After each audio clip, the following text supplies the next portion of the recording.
ndaguruka kandi aho ngiye hose ndashobora kugenda ku murango no mw'ijoro. Iyo ndiko ndaguruka rimwe na rimwe abantu barambona canke ntibanambona, naho ndiwe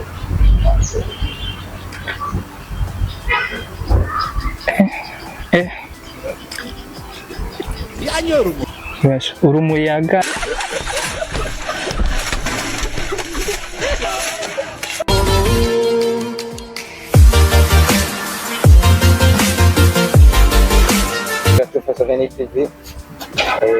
ni Jackson aka Marisol Free Spirit, turi kumwe na Ibra Mukapa, ikiganiro nitungurana ubumenyi, turi kumwe na Elize Munezero.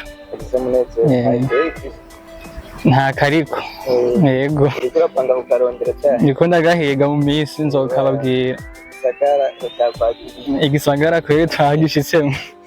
Twagiye natungurana ubumenyi banze duhe vibe abantu. Akabazo kanje ka mbere niwe nama hejuru y'abantu.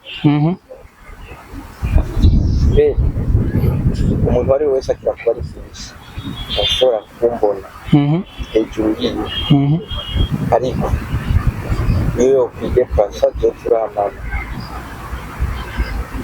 ndabukeye kisi wige pasa nta bintu binsaba yuko wewe ubu hari je turamana iruhande yawe n'abandi.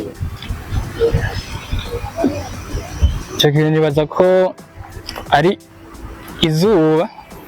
Yego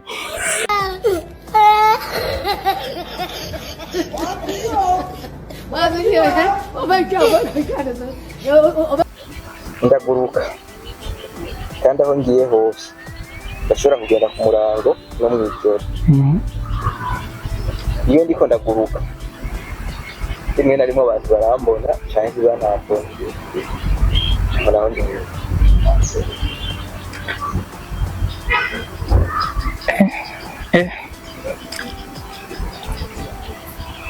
uri umuyaga, nkeka ari umuyaga.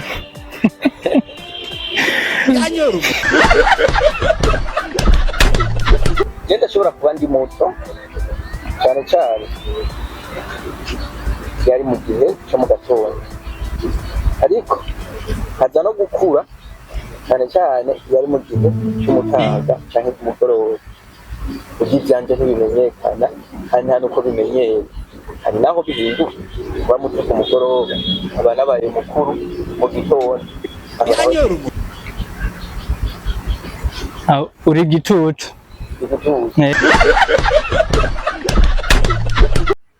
jewe ndashobora kwinjira mu nzu yawe yego ata muntu n'umwe anyeguruje, ugasanga turariye wamereka ndi hanze imbega kose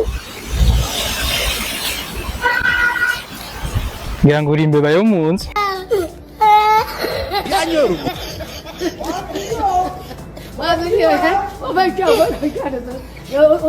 mfise umutwe n'umubiri, mfise umutwe n'umubiri ariko nta buzima mfise. Ndinde ufise umutwe n'umubiri ariko nta buzima ufise.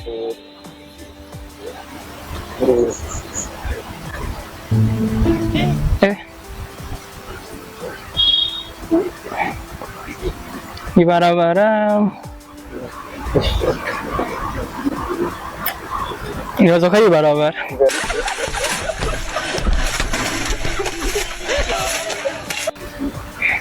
kavuga nk'uko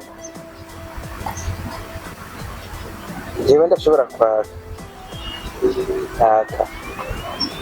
bigakomera, ata nkwi bigeze banshira, ata byatsi bigeze banshira, batigeze banandomeka kuvuka mbona ndiko ndaka. Hanyuma rero amazi banashaka bayanshuka ko nkazima, ariko jewe ndiko ndaka ntibigaragara, mugabo nkaka nkazimwa n'amazi gusa. Nkeka ari amenyo. Amenyo araza.